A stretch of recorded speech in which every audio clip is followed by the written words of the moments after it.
정치인 암살에도 선악이 있는가? 백승종 칼럼. 암살은 대개 정치적으로 영향력이 있는 인물을 제거하는 행위인데 그 역사는 동서고금 대단히 넓고 깊다. 역사가인 내 머릿속에는 정치적 암살에 관해 다음에 세 가지 질문이 늘 맴돈다. 첫째, 암살 사건에도 보편적 형식이랄까 또는 구성요건이 존재하는지. 둘째, 정치적 암살도 때로 긍정적으로 평가되는 경향이 있는데 그 판단의 기준은 무엇인지.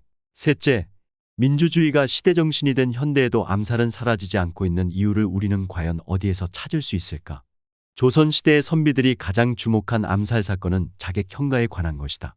사마천이 지은 사기의 자객열전에 실려있는 이야기이다. 중국에서도 바로 그 사람에 관한 후세의 논의가 가장 활발하였다. 형가는 훗날 중국을 통일하게 될 진시황제를 암살하려고 하였다. 그러나 준비가 미흡해 미수에 그치고 말았다. 그는 엄연히 실패한 자객이었는데도 후세가 그 사건에 몹시 주목한 것은 나중에 진시황이 분석행유를 일으켜 유가의 공분을 샀기 때문인 것 같다. 형가의 암살 사건을 다룬 선비들의 글은 참으로 많다. 그 중에서도 나는 월사 이정구가 쓴 글에 주목하였다. 그것은 당대 조선 선비들의 여론을 집약한 것으로 보인다. 이정구는 갑진조철록 하편에서 대강 다음과 같이 기술했다. 이 암살 사건의 배우는 연단이었는데 그의 계책은 어리석었다. 그것을 실행에 옮긴 형가란 이도 허점투성이었다. 선비란 직위를 위해 은혜와 원수를 갚는 것이 옳기는 하다. 그러나 실패하면 소용이 없는 법이다. 형가는 어리석어 창과 칼을 든 장사가 가득한 대궐에서 태자를 죽이려 하였으니 실패한 것이 당연하다. 그때 연단에게 형가를 소개한 이는 전광이다. 그는 비밀유지를 위해 자결하고 말았다. 그러므로 열사라고 할 수도 있는데 역시 허점이 많았다. 형가의 자격이 미달하였는데도 추천하였고 비밀유지를 위해 꼭 자신이 죽어야 했는지도 의문이다. 아마도 전광은 명예를 지나치게 탐낸 나머지 목숨을 너무 가볍게 여긴 것이 아닐까 한다. 형가의 암살미수 사건은 2300년 전에 일어난 것이지만 암살 사건의 구조를 암시한다는 점에서 흥미롭다. 이 사건은 연과 진이라는 적대 세력 간에 벌어진 정치적 암투였다. 암살을 기도한 것은 바로 연나라의 태자 연단이었다. 그는 전광이란 매개자의 도움으로 하수인인 형가를 포섭하였다. 암살이 실패하더라도 배후가 폭로되지 않게 보안 유지에 힘써 전광이 미리 자살하는 일이 발생하였다. 조선 건국 전야에도 엄청난 암살 사건이 있었다. 이방원이 정몽주를 제거한 사건이었다. 그 사건도 형가 사건과 비슷한 구조였다. 이성계와 정몽주를 정점으로 새 나라를 세우려는 세력과 고려를 지키려는 세력 두 개의 정치 세력이 대립하던 중에 이성계 진영의 뜻밖의 위기가 찾아왔다. 그러자 이방원은 세력 판도를 뒤엎으려고 뛰어난 무사를 고용해 정몽주를 암살하였다. 고대 로마 공화정 말기의 황제나 다름이 없었던 율리우스 시적과 공화주의자 브루투스 등에게 암살당한 것도 마찬가지이다. 공화주의 전통을 계승할 것이냐 아니면 새로운 정치체제를 도입할 것이냐를 둘러싸고 암투를 벌이던 두 세력의 충돌이었다. 암살자 브루투스는 사실상 시저의 의자나 다름없었는데도 이념 투쟁에 말려들어 공화파의 하수인이 되고 만 셈이다. 그런데 후세에는 암살 사건의 배후가 명확히 드러나지 않는 일도 많아졌다.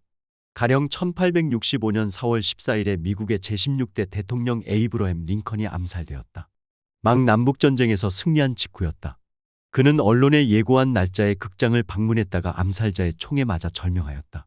암살자는 남부군에 동조하는 사람이었다. 그러나 그가 누구의 조종을 받았는지는 끝내 알 수 없었다.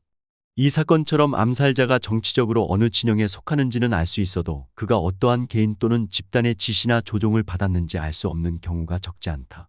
특히 20세기 이후에 발생한 사건에서는 범행의 배후가 분명히 드러나지 않은 경우가 대부분이다. 심지어 암살자의 정신상태가 정상인지조차 판단하기 어려울 때도 있다. 미국의 제35대 대통령 존 F 케네디의 암살 사건은 더욱 오리무중이다. 1963년 11월 22일에 그는 댈러스에서 총에 맞아 목숨을 잃었다. 사건 직후에 리 하비 오스왈드가 암살 용의자로 체포되었다. 하지만 이틀 뒤 그는 경찰에 구금된 상태에서 잭 루비의 총격으로 사망했다. 그리하여 암살 사건의 배후는 도저히 밝힐 수 없게 되었다. 정리하면 고대에는 암살 사건의 맥락과 구조가 뚜렷이 드러날 때가 비교적 많았다. 하지만 근대 이후의 사건은 그렇지 못하다. 사회가 점차 복잡해진 데다 사건의 배후를 숨기려는 노력도 더욱 치밀해져 속내를 파악하기 어려운 사건이 갈수록 많아졌다. 둘째, 암살의 정당성 문제다. 월사 이정구의 글에서도 감지할 수 있는 것처럼 때로는 암살이 정당한 수단으로 인정되었다. 사건 관련자였던 형가, 전광 및 연단에 대해 이정구 외 다른 선비들도 도덕적인 비난은 하지 않았다. 그들은 오히려 이 사건이 실패하고 만 것을 안타깝게 여겼다. 형가 등은 진시황이라고 하는 거악을 제거하려고 하였기 때문에 후세의 지지와 동정을 얻은 것이었다. 1909년 10월 26일 하얼빈역에서 안중근은 일본 제국주의를 상징하는 거물 정치가 이토 히로부미를 권총으로 쏘았다. 오늘날 정상적인 한국 사람이라면 누군들 안중근 의사의 거사를 비난하겠는가. 이토는 자국의 이익을 위해 이웃나라 조선의 국권을 강탈하려고 한 자였다. 그러므로 오늘날 한국 사람들은 그를 제거한 안중근을 독립 의지를 만방에 떨친 의사로 평가하는 것이다.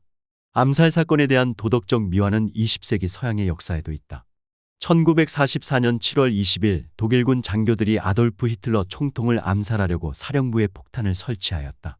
폭탄은 터졌으나 히틀러는 운 좋게 살아남았다.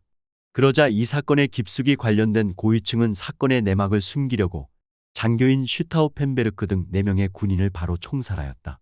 엄밀한 의미로 그들은 민주주의를 회복하고자 암살을 기도한 것이 아니었다.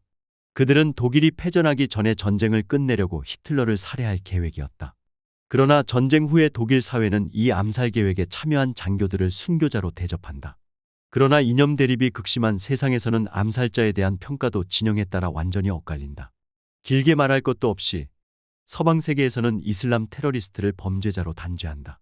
그러나 이슬람 근본주의자들은 그들을 성전에 헌신한 희생자라고 추앙한다. 똑같은 사람도 진영의 가치관에 따라 죄인과 성인으로 다르게 평가되는 것이다. 형가가 진시황 암살을 시도했을 때는 정치제도가 전제군 주제에 이어서 합법적으로 폭군을 제거할 방법이 없었다. 그래서 암살이란 수단도 합리화되었다. 제국주의 일본이나 독일은 파쇼 국가였다. 그 역시 합법적인 방법으로는 사회적인 변화를 시도할 수 없었던 때였다. 최근 이스라엘의 무자비한 가자 학살에서 보듯 이슬람 테러도 도저히 이성적으로 해결할 수 없는 종교 간 인종 간 갈등에서 발생하는 문제다. 그러나 대부분의 현대 국가들은 정치제도적인 면에서 그런 상태를 완전히 벗어났다. 서구 사회는 물론이고 한국과 일본 및 대만 등 동아시아 국가들도 개인의 인권을 상당한 수준으로 보장할 뿐만 아니라 각종 정치 사회적인 갈등들 역시 민주적이고 합법적인 방법으로 얼마든지 문제를 해결할 수 있게 되어 있다. 이런 나라에서는 어떠한 이유로도 암살을 정당화할 수 없다. 정치적 암살은 정치 지도자 개인의 억울한 죽음뿐 아니라 인류 사회의 상상을 초월할 정도로 깊은 영향을 주기도 한다. 1914년 6월 사라예보에서 일어난 오스트리아, 헝가리 제국의 황태자 프란츠 페르디난트 대공과 황태자비인 호헨베르크 공작 부인의 암살 사건은 결국 제1차 세계대전의 시발점이 되었다. 1945년 8월 해방 이후 수년 동안 한국에서는 여러 차례 암살 사건이 일어났다. 여운형, 송진호, 장덕수, 김구 등 주요 지도자들이 잇따라 정치 테러로 목숨을 잃었다. 해방 전국에서 큰 역할을 하며 좌우 합작 운동을 전개했던 여운형은 이를 반대하는 좌우익 양측으로부터 10여 차례나 습격을 당했다. 마침내는 1947년 7월 19일에 서울의 해화동 로터리에서 한직은 외 5명의 저격을 받고 숨졌다. 김구 선생도 안두희에게 암살당했다. 이들 민족 지도자들이 암살자의 손에 숨을 거두지 않았더라면 민족의 비극인 국토분단과 6.25 전쟁을 피할 수 있었을지도 모른다. 박정희 시절에도 암살의 그림자가 짙게 드리워져 있었다. 박정희의 영구 집권을 반대하던 뜻있는 인사들이 교통사고로 목숨을 잃기도 했고 사상계로 독재 정권의 경종을 울리던 장준하도 의문의 죽음을 당했다. 그리고 독재자 박정희의 정적인 김대중도 의문의 트럭 사고를 당해 죽을 고비를 넘겼으나 끝내 하반신이 불편하게 되었다. 30년 넘게 한국의 민주주의를 질식시킨 군사독재 정권은 역사의 뒤편으로 사라졌다. 그러나 오늘날 시민들은 그 악령이 검찰 독재 정권으로 부활한 것 아니냐는 느낌을 가진다.